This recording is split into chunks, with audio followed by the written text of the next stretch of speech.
Usai Peggy Setiawan bebas dari status tersangkanya, kini para terpidana lain kasus pembunuhan Vina dan Eki Cirebon mencari keadilan lewat peninjauan kembali atau PK. Sementara, polisi, yaitu Polda Jabar tengah berbenah pasca putusan Peggy dan kini tengah mendapat atensi dari Bareskrim Polri. Namun kabar Bareskrim Polri, Komjen Wahyu Widada menjelaskan, penanganan kasus pembunuhan Vina dan Eki masih ditangani Polda Jawa Barat. Bareskrim Polri hanya memberikan asistensi. Kabar Reskrim menambahkan penanganan kasus pembunuhan Vina dan Eki akan dilakukan transparansi dan profesional. Kita membuka ruang kepada rekan-rekan sekalian, kepada masyarakat untuk memberikan masukan-masukan terhadap penanganan kasus Vina ini. Tentunya kita menginginkan semuanya dijalankan secara transparan dan profesional dalam pelaksanaan penyidikannya nantinya. Pak, nanti apakah kasusnya akan ditarik ke Bareskrim Polri dari Polda Jawa Barat? Yang pasti kita memberikan asistensi kepada Polda Jawa Barat. Soal nanti ditaruh atau tidak, kita lihat perkembangan. Sekarang masih dalam proses evaluasi semua. Dalam usaha mengajukan PK, kuasa hukum Saka Tatal mengaku memiliki 4 bukti kuat baru yang belum pernah ditampilkan sebelumnya. Pengadilan Negeri Kota Cirebon pun telah merespon surat pengajuan peninjauan kembali Saka Tatal, mantan terpidana kasus Vina. Pengadilan telah menunjuk 3 orang hakim untuk memimpin jalannya persidangan. Saka Tatal telah menyerahkan seluruh berkas, novum, serta menyiapkan beberapa saksi dan ahli untuk memperjuangkan sidang PK tersebut.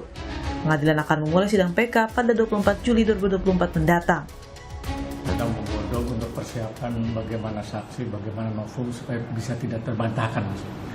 Karena ini mempertaruhkan semuanya, tapi ini bagian dari koreksi bahwa kesalahan proses hukum itu bukan hanya menimpa karta sengkon ataupun seperti Peggy kemarin, ini pun bisa terjadi. Keluarga terpidana pembunuhan Vina dan Eki membesuk 4 terpidana di rumah tahanan Rutan Kebonwaru, Kota Bandung. Keluarga dan kuasa hukum berencana akan melaporkan Ibtu Rudiana. Ibtu Rudiana akan dilaporkan atas dugaan tindakan kekerasan terhadap 8 terpidana saat melakukan penangkapan. Kita mengajukan PK karena PK ini ya harus sempurna. Ini ancaman hukuman anak-anak yang di sini, yang di Waru ini seumur hidup. Nah, kami kan juga sebelumnya sudah melaporkan juga Mas Ren, sudah melaporkan juga AE. Mungkin yang sekarang ini akan kami laporkan Rudiana. Karena memang anak-anak sudah menyampaikan bagaimana Rudiana menyiksa mereka, bagaimana Rudiana sampai anak-anak ini sudah babak belur. Itu memang betul babak belur sampai gitu. Kita balik ke Cirebon. Pengen minta pindah ke lapas Cirebon biar dekat sama saudara-saudaranya. Ya harapannya sih kita mau anak-anak keluar semua. Gitu. Karena ya dipilih kita keluarga, anak-anak tidak bersalah.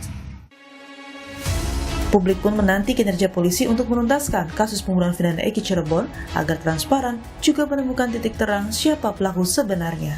Tim Liputan Kompas TV.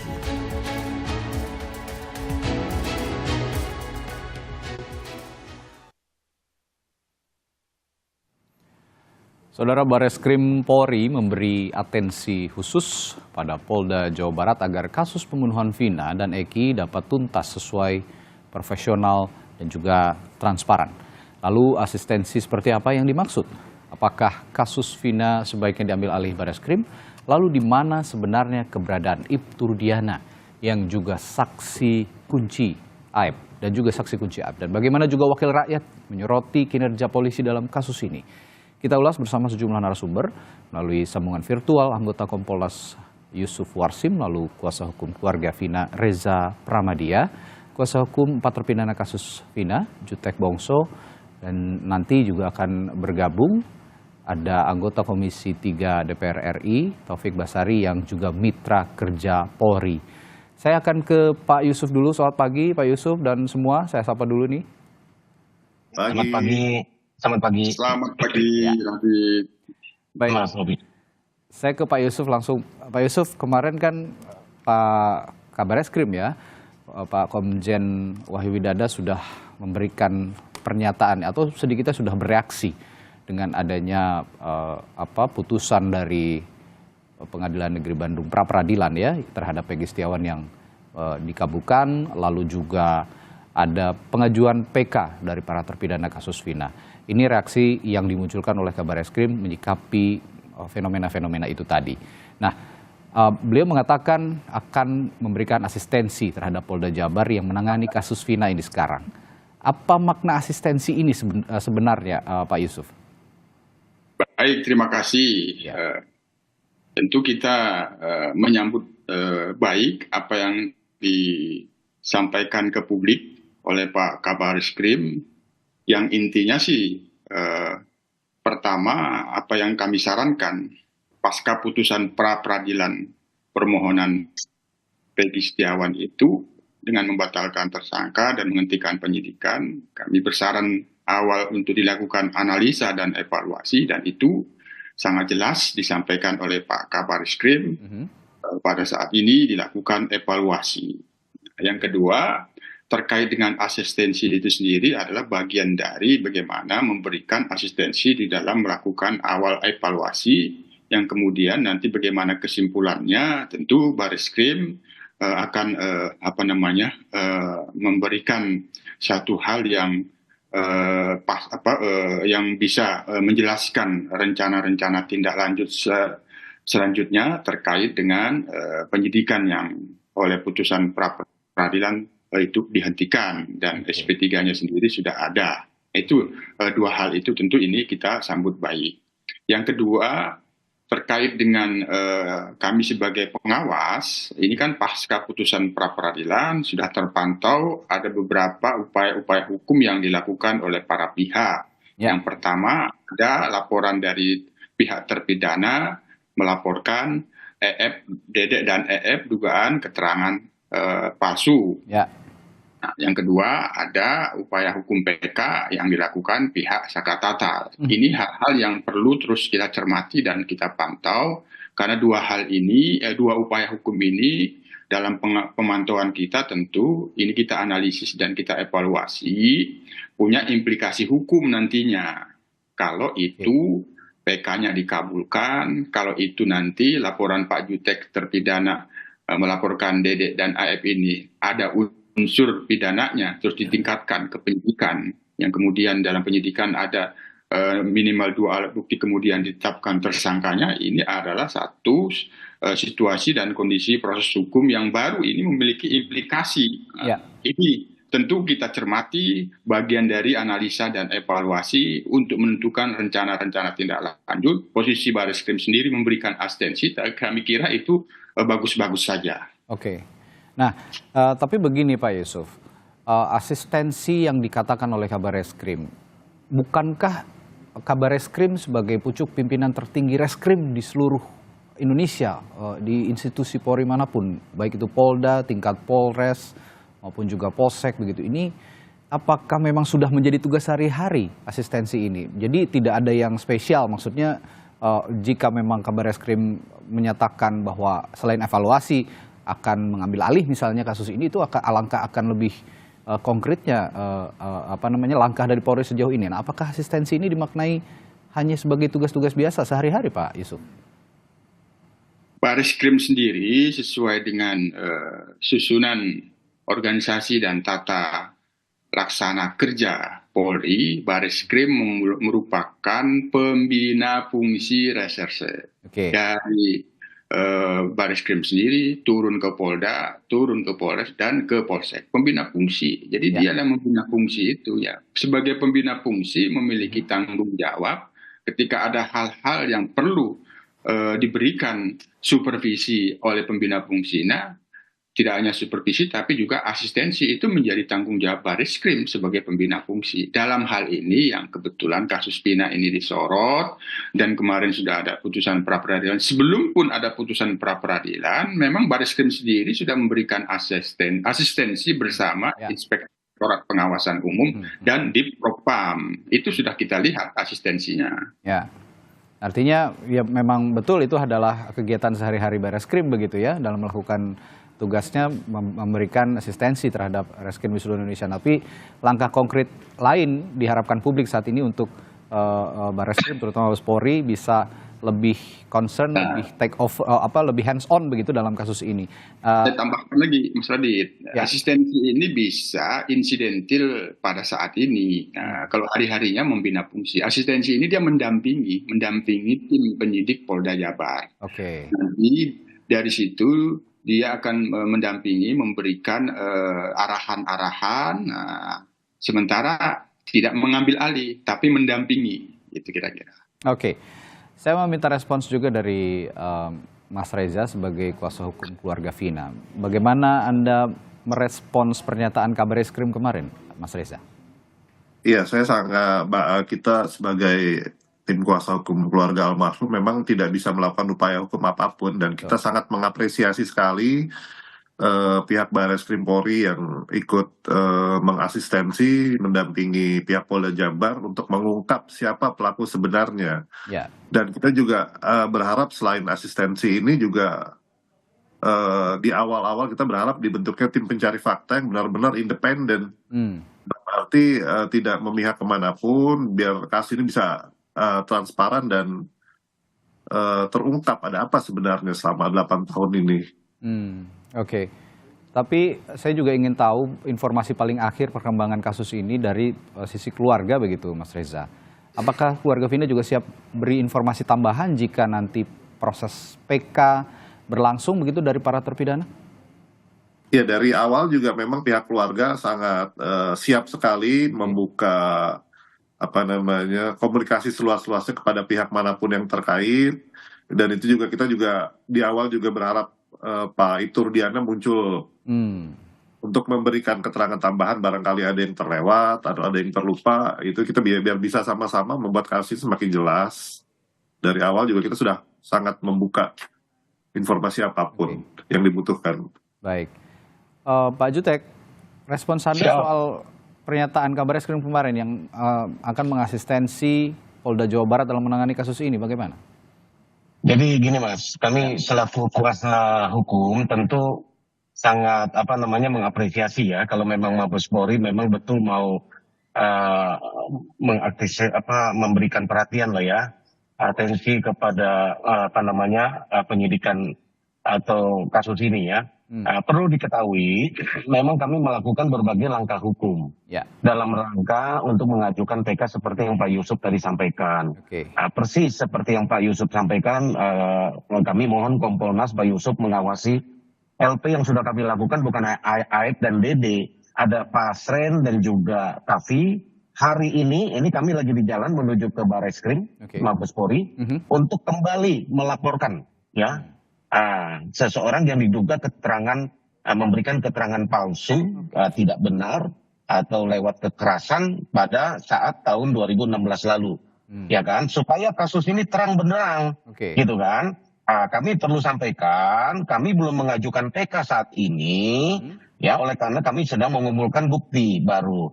Adapun yang saat ini sudah mengajukan PK yang bernama Saka lewat kuasa hukumnya, kami dapat sampaikan. Kami adalah kuasa hukum dari 6 terpidana.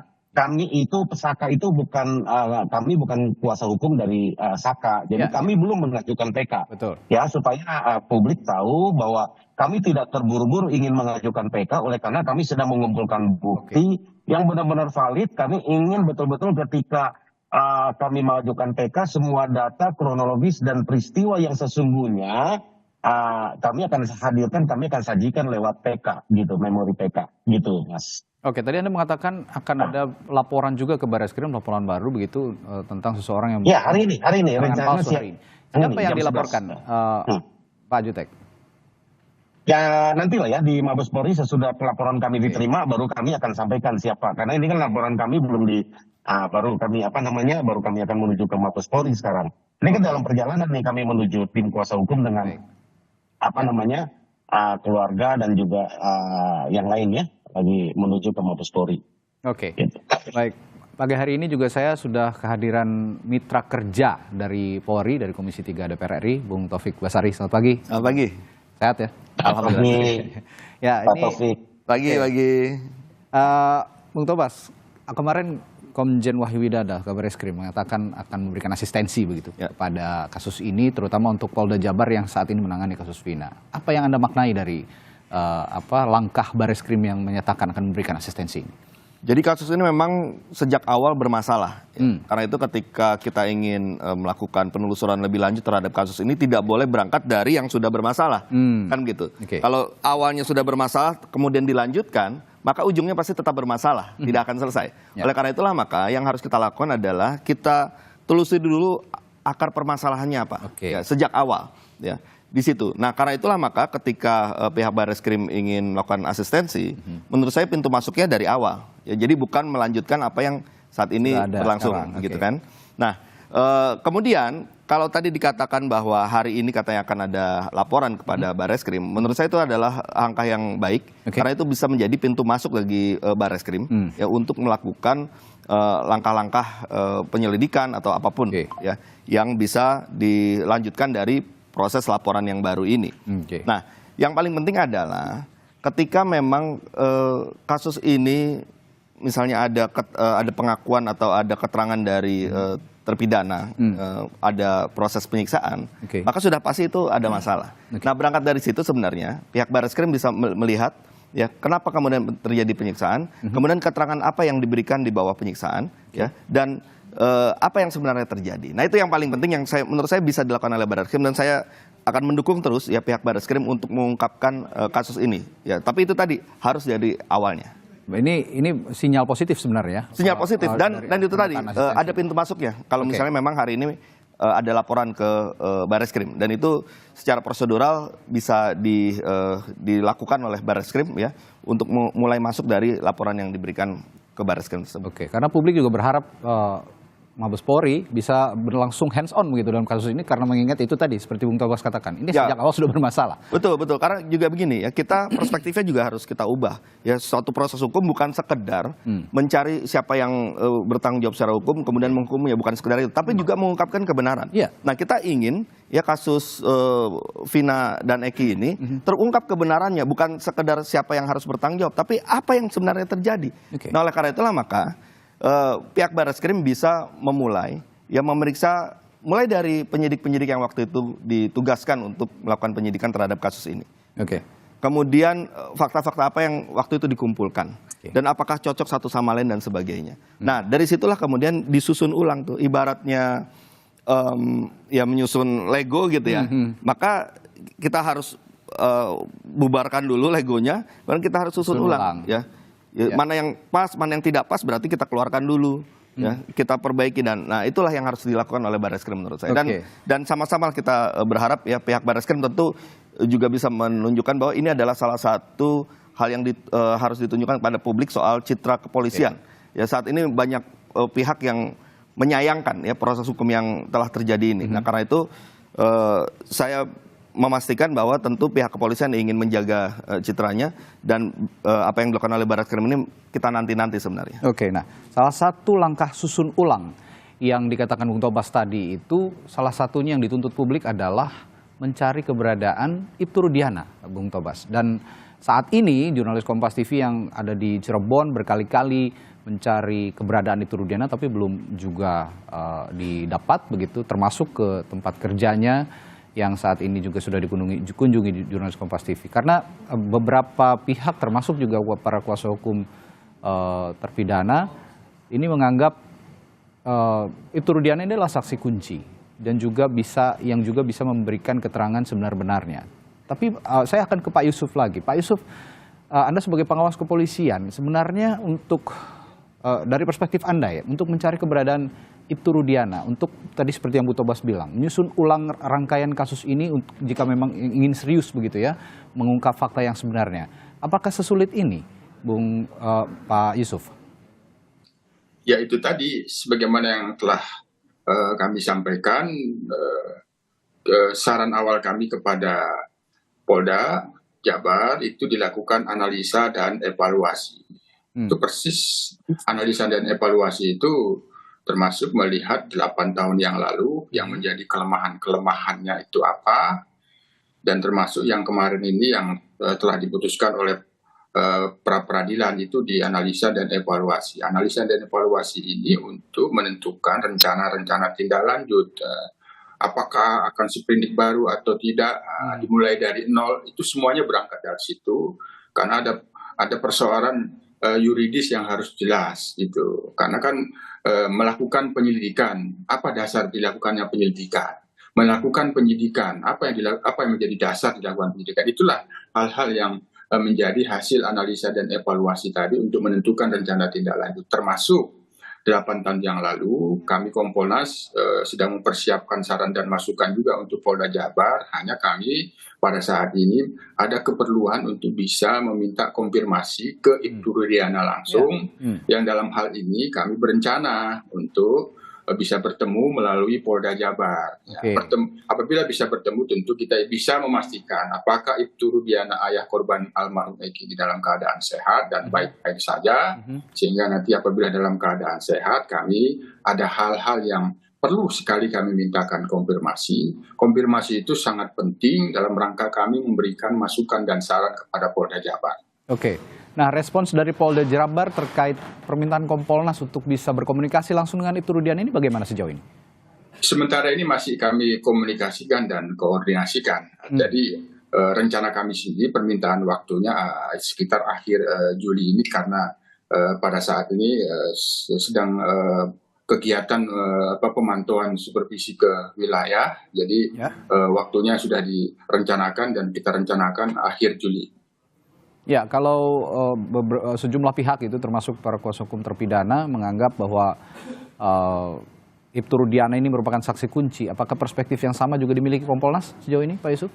Yang pasti terkait dengan penyidikan 8 tahun yang lalu, ayah korban almarhum Eki, Ibtu Rudiana, adalah pelapor. Nah, tentu kalau pelapor, orang yang melaporkan satu peristiwa ada dugaan tindak pidana, berarti dia melihat, mengalami, atau mendengarkan dari kesaksian oleh orang lain. Kira-kira kan seperti itu. Karena hak dan kewajibannya lah dia melapor. Maka hal-hal yang ini barangkali juga bagian yang kita mintakan konfirmasi nantinya. Baik. Lalu ini juga Pak Yusuf, desakan publik yang saya sudah katakan tadi agar Mabes Polri, dalam hal ini Bareskrim, langsung hands on gitu, take over kasus ini sehingga bisa benar-benar, kalau memang ada penyusunan ulang, bisa benar-benar rapi dan terstruktur begitu ya. Jadi tidak ada yang ditutup-tutupi, terbuka, transparan. Anda sebagai pengawas kepolisian, apakah juga akan mendorong upaya ini, atau tuntutan dari publik ini agar Bareskrim Polri bisa langsung turun menangani kasus ini? Baik, kami sebagai pengawas tentu yang pertama sekali, ini ada korban Vina dan Eki. Keadilan Vina dan Eki apabila berdasarkan putusan pengadilan negeri Cirebon yang telah berkekuatan tetap itu adalah korban pembunuhan. Maka keadilannya harus diberikan. Sekali lagi, sepanjang putusan pengadilan negeri Cirebon ini berkekuatan tetap belum dikoreksi oleh upaya hukum, termasuk pada saat ini ada upaya PK, ya sementara itu yang dipedomani gitu. Hanya kemarin ada putusan pra peradilan terkait dengan Peggy yang itu adalah sebenarnya kan landasannya adalah putusan pengadilan negeri Cirebon. Tapi kan putusan pra peradilan itu di dalam pertimbangannya sebagaimana yang saya sebutkan tadi, Yang Mulia Hakim Eman itu menyatakan tidak sah penetapan DPO dari tahun 2016 sampai 2024. Itu juga termasuk kepada 2 DPO lainnya tentunya. Maka disinilah ketika ingin dituntaskan kasus pembunuhan Vina dan Eki ini, memulainya dari mana? Maka disitulah kami pandang tadi, dari analisa dan evaluasi, yang paling utama, analisa dan evaluasi itu menemukan satu landasan yuridis. Apakah Peggy akan diperiksa kembali sebagai saksi, harus punya dasarnya, atau ke yang lain. Sementara saksi-saksi yang kemarin itu sekarang dilaporkan oleh kuasa hukum, oleh terpidana Dedek dan Aep, dan berencana nanti hari ini Pak Kasren dan anaknya ya akan dilaporkan Pak Jutek ya. Nah ini kan hal-hal yang Kasren sama Kavi sudah Pak.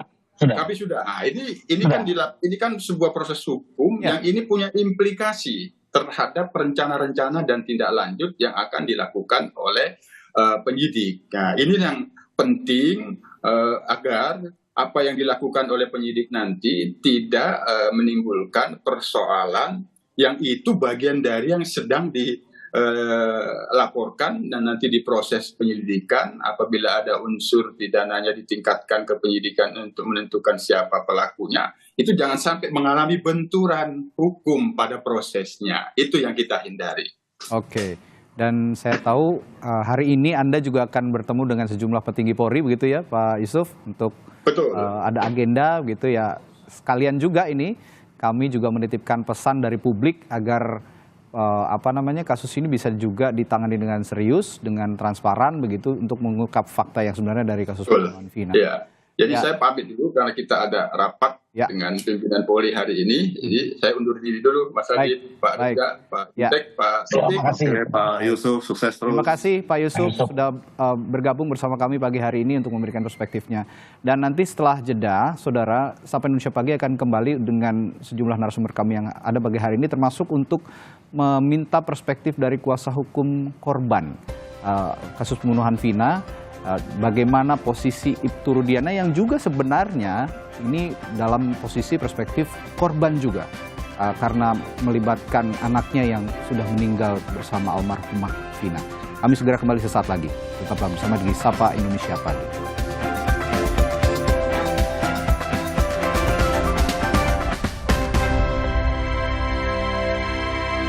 Ya, tadi kita sudah mengulas bersama Komisioner Kompolnas bagaimana perkembangan tindak tanduk Polri dalam menangani kasus Vina. Nah, sekarang tadi saya sudah menanyakan juga soal keberadaan Ibtu Rudiana dari perspektif dirinya sebagai saksi kunci. Nah, sekarang saya akan tanyakan juga kepada kuasa hukum keluarga Vina, Mas Reza.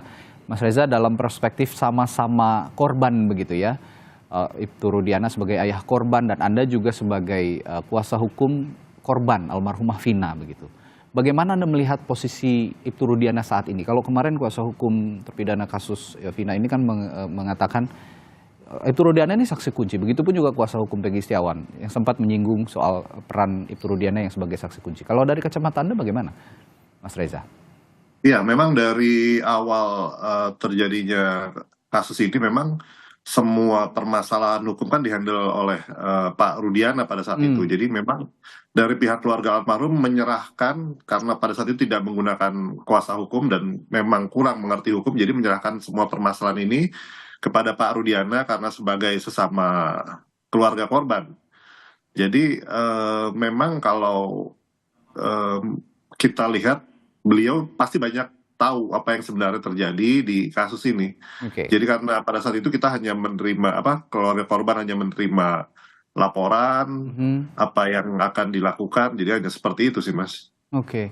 Nah, dengan belum munculnya Ibtu Rudiana ke hadapan publik dan Polri juga belum, dalam hal ini Polda Jawa Barat ya, belum juga sepenuhnya sepertinya memberikan, kalau Kabar Reskrim mengasistensi Polda Jawa Barat, nah ini Polda Jawa Barat mengasistensi Ibtu Rudiana hingga saat ini yang masih belum diketahui keberadaannya. Bagaimana Anda melihat ini? Iya, memang dari awal kami juga sudah berusaha untuk menemui Pak Ibtu Rudiana baik melalui telepon atau WA atau di media sosial, tapi memang tidak ada tanggapan. Nah, pada saat itu DPO yang tersangka yang bernama Peggy Setiawan yang menang pra peradilan kemarin itu ditetapkan sebagai tersangka, pihak Pak Rudiana menghubungi kami untuk meminta kami menjadi kuasa hukum dari Pak Rudiana, tetapi sempat ada komunikasi kontak ya? Iya, sempat waktu itu. Apa yang diutarakan saat itu? Ya, intinya pada saat itu meminta kami dari tim Hotman 911 untuk menjadi juga kuasa hukum dari Pak Ibtu Rudiana pada saat itu. Tapi kami sekarang lebih fokus kepada almarhum keluarga Vina, jadi akhirnya kami menolak dan setelah itu memang tidak ada hubungan lagi dan tidak ada kabar beritanya lagi dari Pak Ibtu Rudiana. Nah, Mas Reza, jika ada permintaan demikian dari Ibtu Rudiana, bukankah alangkah baiknya ini berjalan beriringan keluarga Vina dan Ibtu Rudiana? Ini kan sama-sama perspektifnya korban begitu. Apa alasan Anda juga menolak akhirnya? Iya, memang dari awal kita kan meminta Pak Ibtu Rudiana untuk bersama-sama memberikan keterangan-keterangan kepada pihak polisian, tapi memang bukan untuk menjadi kuasa hukum dari Pak Ibtu Rudiana. Memang dari awal seperti itu. Oke, jadi sampai ada permintaan dari Pak Ibtu Rudiana meminta kami menjadi kuasa hukum gitu. Jadi alasannya hanya semata-mata untuk fokus kepada keluarga korban dulu, keluarga Vina dulu begitu ya? Ya, betul Mas. Dari awal memang seperti itu. Oke. Ya, saya ke Pak Jutek lagi. Pak Jutek, dengan belum adanya Ibtu Rudiana yang muncul ke publik saat ini, lalu juga belum ada asistensi Polda Jawa Barat untuk berupaya menghadirkan Ibtu Rudiana, merunut kasus ini sejak awal begitu. Upaya PK yang sudah Anda jalankan saat ini juga para terpidana, apakah juga punya pengaruh dengan ketidakhadiran Ibtu Rudiana? Oke, Mas, kami tentu pertama bersimpati ya kepada keluarga korban, baik kepada keluarga Vina maupun keluarga Ibtu Rudiana yang saat kejadian adalah Ibtu. Ya tentu kami bersimpati. Tetapi dalam hal penegakan ini kami menganggap Ibtu Rudiana yang dahulu Ibtu Rudiana waktu kejadian itu sungguh sangat berperan, bahwa menurut kami awal semua peristiwa ini kan akibat penyelidikan yang dilakukan sendiri tanpa ada dokumen penyidikan yang dilakukan oleh Ibtu Rudiana, kan gitu kan. Sehingga timbullah masalah ini. Makanya kami menganggap penting kehadiran Ibtu Rudiana, ya kan, yang sekarang itu untuk keluar dan menyampaikanlah fakta sebenarnya, banyak hal ya untuk secara hukum memproses supaya Ibtu Rudiana muncul, maka kami akan melakukan langkah hukum, kan gitu kan.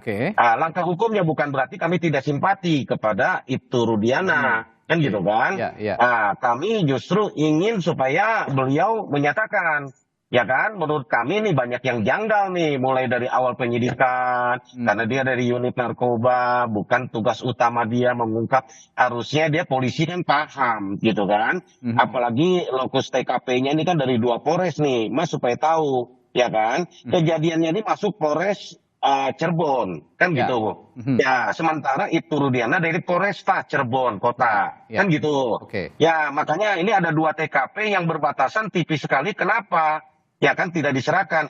Yang menangani pertama lokasi kecelakaan yang dinyatakan kecelakaan tunggal itu adalah dari Polres Cirebon. Ya, bukan Polres kota. Ya, ini makanya banyak hal kejanggalan ya, yang antara lain menurut terpidana klien kami ya. Mereka disiksa, dipukuli, disetrum, diapakanlah oleh Ibtu Rudiana. Kami mau confirm betul nggak? Kalau itu memang betul, apalagi mereka saat itu tuntutannya hukumannya berat dan tidak didampingi kuasa hukum, ya kan? Ini kan ya itu yang Bang Otto tadi malam sampaikan. Ini sangat ironis buat kami. Jadi kami mau ungkap lah, mau bantu pihak kepolisian, ya kan, mengungkap ini seterang-terangnya. Bukan hanya kesalahan institusi kepolisian. Ini sudah inkrah, sudah diputus dikoreksi oleh jaksa, oleh pengadilan. Jadi kita nggak boleh juga fokus bahwa ini kesalahan polisi semata. Menurut saya ini apa ya? Sudah 3 kali loh dikoreksi pengadilan. Ini saya nggak setuju juga kalau hanya kepolisian yang disalahkan. Ini enggak. Betul penyidikan ini oleh kepolisian. Lalu di P21 oleh jaksa. 3 kali diuji di pengadilan. Ada apa nih sistem pengadilan kita? Ya kan? 340 Mas. 340 itu pembunuhan berencana. Ya kan, ada junto 55 turut serta. Tapi semuanya dari 8 hanya 1 yang dihukum 8 tahun, itu pun karena di bawah umur. Yang lainnya divonis hukuman seumur hidup. Berarti mereka pelaku utama semua dong, aktor intelektual. Ya kan, mana kan harusnya kan siapa yang berbuat apa dia mendapatkan hukuman sesuai dengan apa. Ada yang cuma menempeleng, ada yang cuma memukul, masa hukumannya sama dengan yang menusuk kalau memang betul itu kejadian. Ya kan? Yang merencanakan masa sama dengan yang menusuk, kan gitu kan? Kira-kira begitulah Mas. Kami uji nanti gitu. Ya, ini menarik sekali ungkapan Anda tadi Pak Jutek bahwa ya betul polisi melakukan penyelidikan begitu ya. Dan ada unsur kelalaian mungkin dinilai oleh Anda tadi, tapi juga ada sisi dispute juga di kejaksaan ketika kasus ini dibiarkan mengalir begitu saja sampai sudah ingkrah begitu. Nah, ini menarik juga akan saya tanyakan ke Bung Tobas sebagai mitra kerja juga dari kejaksaan. Tapi saya belum bertanya ke situ. Saya ingin tanya juga soal posisi Ibtu Rudiana nih, Bung Tobas, yang sampai saat ini belum ada. Menurut Anda dari Komisi Hukum DPR RI, apakah memang betul posisi Ibtu Rudiana ini juga menjadi kunci dalam kasus ini, dan bagaimana seharusnya Polda Jawa Barat menindak ataupun mengupayakan kehadiran Ibtu Rudiana saat ini di tengah-tengah kasus ini bergulir? Ya, posisi Ibtu Rudiana memang sangat menjadi kunci karena memegang dua peranan sentral ya. Oke. Yang pertama adalah sebagai keluarga korban, dan yang kedua sebagai orang yang pada saat itu bertanggung jawab untuk mengkoordinir atau mengerahkan proses penyelidikan dan penyidikan yang berlangsung. Ya. Oleh karena itulah maka penting bagi pihak kepolisian ya untuk segera berkomunikasi, memanggil, menanyakan ya pada Ibtu Rudiana mengenai apa yang beliau ketahui dalam seluruh proses ini. Itu yang pertama. Nah, yang kedua, bukan ingin mengajarkan tapi ingin memberikan masukan kepada pihak kepolisian. Kita berharap agar Barreskrim segera memanggil seluruh penyidik-penyidik ya. Jadi yang pada saat itu ya. Pada saat itu melakukan penyidikan. Ya. Apa yang mereka ketahui, apa yang mereka lakukan, nah itu harus diperiksa secara detail. Itu yang pertama. Yang kedua, tadi sudah dikatakan memang kita selama ini masih belum juga mempertanyakan soal peran kejaksaan ya. Menurut saya itu penting. Kenapa? Karena betul berkas perkara itu disiapkan oleh pihak kepolisian dan pihak kejaksaan hanya menerima kemudian melanjutkan, tetapi dalam proses persidangan kan juga terjadi berbagai hal ya. Misalnya ketika ditanyakan kepada saksi, apakah saksinya membantah, apakah ada ketidaksesuaian antara satu saksi dengan saksi lainnya, apakah jaksa juga melihat ada sesuatu hal yang tidak sinkron, atau mungkin juga dari jaksa yang melihat ini kok agak aneh dan sebagainya. Nah, itu penting juga untuk ditelusuri. Jadi tidak hanya semata-mata dari BAP kan harusnya? Tidak semata-mata dari BAP, karena ketika di persidangan itulah semestinya ya pihak saksi, semua orang yang dimintakan keterangannya itu memberikan keterangan secara bebas. Ya. Nah, karena itulah proses persidangan menjadi penting untuk diketahui apa yang saat itu dialami oleh jaksa. Oleh karena itu saya juga berharap dan mendorong agar pihak Kejaksaan Agung pun juga memanggil jaksa-jaksa yang pada saat itu menjadi jaksa penuntut umum ya untuk juga menjelaskan apa yang terjadi selama proses persidangan. Nah, setelahnya tentu juga dikatakan juga memang ada tanggung jawab peradilan juga ya.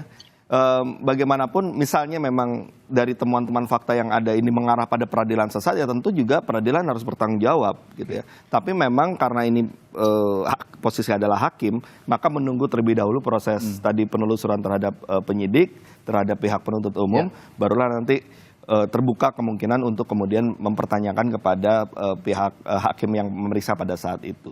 Nah, jadi ini memang tanggung jawab dari semua pihak ya, karena tidak melulu kita harus menyudutkan atau menyalahkan pihak kepolisian, tapi juga kan ada rentetan selanjutnya dari suatu proses hukum sampai bahkan ke pengadilan. Tadi suatu proses yang ada banding, ada kasasi itu kan satu koreksi sebenarnya. Nah, ketika mungkin saja kemudian temuannya ada masalah dalam proses ini, kan semestinya itu sistemnya berjalan. Nah, kalau misalnya kemudian sistem koreksinya tidak berjalan, ya tentu kita harus lakukan satu pembenahan ya agar ini tidak terjadi lagi di masa mendatang. Jika memang ada temuan-temuan yang menunjukkan atau mengarah pada ini adalah kasus peradilan. Anda melihat ada kealfaan berjamaah dalam kasus ini pada proses pengadilan 2017 yang lalu? Ya, jika memang temuannya ada fakta-fakta yang keliru, ada hal-hal yang semestinya tidak dimintakan pertanggungjawaban tapi malah akhirnya ada orang yang tidak bersalah dihukum, yaitu adalah kesalahan berjamaah ya yang harus kita evaluasi, kita harus lakukan pembenahan seluruhnya. Nah, jadi memang bukan hanya di hulunya saja, tapi seluruh prosesnya pun juga ikut bertanggung jawab. Kenapa? Karena sistem ini dibuat dia berjenjang dan saling mengkoreksi ya. Misalnya satu berkas di kepolisian ketika sampai kejaksaan dia harus memeriksa berkas juga. Nah, itu adalah satu proses koreksi. Ketika berkasnya dibawa ke pengadilan, kemudian terjadi persidangan, ada pertanyaan kepada saksi-saksi, kepada terdakwa dan sebagainya, pemeriksaan alat bukti, itu adalah proses koreksi juga. Putusan koreksi, banding koreksi, kasasi koreksi. Nah, jadi harusnya koreksi yang bertahap dan berjenjang inilah menunjukkan bahwa proses hukum itu harus hati-hati dan cermat atau prudent. Nah, kalau misalnya ada ketidakcermatan, ada ketidakhati-hatian yang akhirnya merugikan orang lain, nah ini yang memang harus kita benahi. Jadi semua orang yang ada di dalam suatu proses hukum, dia harus benar-benar prudent, hati-hati sekali. Karena menyangkut nasib orang. Bayangkan ini ada orang ada orang terpidana gitu ya, dalam kasus tertentu misalnya. Misalnya kalau ternyata terpidana ini tidak bersalah, kan itu tanggung jawab kita semua. Pertanggungjawabannya tidak hanya di dunia tapi juga di akhirat. Nah itulah harus hati-hati betul ya ketika kita melakukan proses hukum. Nah kita harapkan semua pihak di sini punya kesadaran untuk itu, untuk coba kita mengungkap kebenaran. Ya kalau misalnya ada kita melakukan kesalahan ya kita akui. Jangan kemudian kita bertahan pada proses yang sudah memang keliru, yang akhirnya kalau kita bertahan di situ malah akan menambah kekeliruan yang lainnya. Ya, prudensi ini juga yang kita juga sama-sama cermati nanti jika memang pekan depan ada salah satu yang pernah juga dipidana Saka Tatal mengajukan PK. Ini juga harus sama-sama kita cermati agar memang proses PK ini juga berlangsung berhati-hati prosesnya, dan termasuk nanti juga dari Pak Jutek para terpidana akan menjalani saat ini proses PK untuk mengajukan PK. Ini juga tetap saya paham tidak terburu-buru karena memang seperti yang dikatakan Bung Tobas tadi harus berhati-hati dan menciptakan kesimpulan ataupun cerita akhir yang benar-benar ideal untuk kita semua untuk mengungkap kasus ini benar-benar terungkap dengan jelas. Terakhir Pak Mas Reza dan juga Pak Jutek, saya ke Mas Reza dulu. Terakhir pesan yang ingin Anda sampaikan sebelum saya tutup perbincangan kita pagi hari ini, terutama untuk menghadapi hari-hari ke depan, ada proses PK Saka Tatal, lalu pengajuan PK yang saat ini juga diajukan oleh para terpidana. Apa yang ingin Anda sampaikan, Mas Reza? Ya, yang ingin kami sampaikan sebagai kuasa hukum keluarga korban itu memang sangat berharap sekali kepada para penegak hukum, pihak kepolisian dan nanti kejaksaan untuk bisa menangkap siapa pelaku sebenarnya biar tidak terjadi kegaduhan di mana-mana dan semakin panjang. Jadi kita tetap mengharapkan untuk keadilan para korban di sini. Jadi memang kembali lagi kita harapkan kepada pihak polisian, terutama Polda Jabar dan Barreskrim Polri untuk bisa mengungkap kasus ini setransparan mungkin dan sejelas-jelasnya. Baik, Pak Jutek, terakhir ada yang ingin Anda sampaikan? Ya Mas, kami hanya berharap bahwa kita tempatkan peristiwa ini dengan sebenar-benarnya, jalan cerita yang sebenarnya. Ya, menurut kami dalam rangkaian jangan sampai menghukum orang yang tidak bersalah. Kenyataannya saat ini ada 7 klien kami, 6 ya, ada klien kami, ada 1 sebenarnya 7 terpidana seumur hidup. Ini mereka nggak akan pernah keluar dari penjara nih kalau tidak kita tolong lewat PK, akan sampai mati di penjara. Kasian dan sangat ironis sekali kalau mereka akan menjalani itu atas perbuatan yang tidak mereka lakukan. Kan gitu. Tentu mari kita berjuang bersama-sama menegakkan keadilan. Saya berharap institusi manapun kita tidak menyerang institusi manapun, tidak menyalahkan institusi manapun. Mari kita koreksi sama-sama dalam rangka kemanusiaan untuk menyelamatkan, menegakkan keadilan. Kami sebagai pengacara tentu akan berusaha dengan keras. Mohon dukungan dari semua pihak dan semua institusi. Demikian Mas. Baik. Terakhir juga Bung Tobas, Anda sebagai mitra kerja dari Polri dan juga Kejaksaan, jika memang ada kesempatan begitu di rapat-rapat kerja di DPR, apakah juga akan ada upaya mengonfirmasi atau memanggil untuk menjernihkan kasus ini? Ya tentu kita akan terus mengawal kasus ini ya, melakukan pengawasan terhadap proses hukum kasus ini. Dan juga kita berharap kepada Barreskrim Polri agar memberikan perhatian penuh kepada kasus ini untuk bisa mengungkap kebenaran yang ada. Sekaligus juga mendorong agar pihak kejaksaan juga mulai untuk melihat kembali ya, proses perjalanan kasus ini ya, dengan menanyakan ataupun memeriksa kepada penuntut umum yang pada saat itu bertugas untuk membawa kasus ini ke persidangan. Ya, mudah-mudahan seluruh kebenaran bisa terungkap dan kita yakin ya ini karena ini adalah tantangan bagi institusi penegak hukum. Tentu citra dari kepolisian ataupun kejaksaan juga akan teruji di dalam penanganan perkara ini.